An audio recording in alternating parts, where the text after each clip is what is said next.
Hello everyone, today I'll show you how to reset your Sony LinkBuds. At first, take the earbuds out of the case.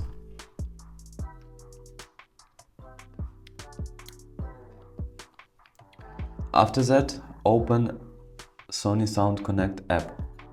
Earbuds should connect automatically within a few seconds.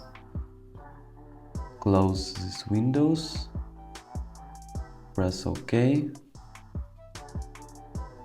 Successful.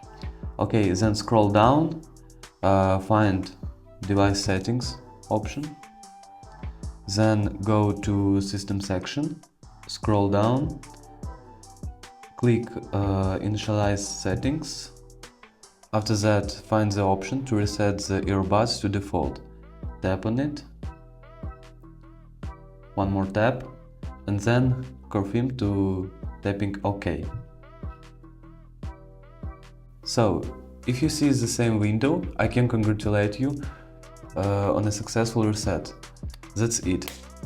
I hope this video was helpful. Thanks for watching. Bye.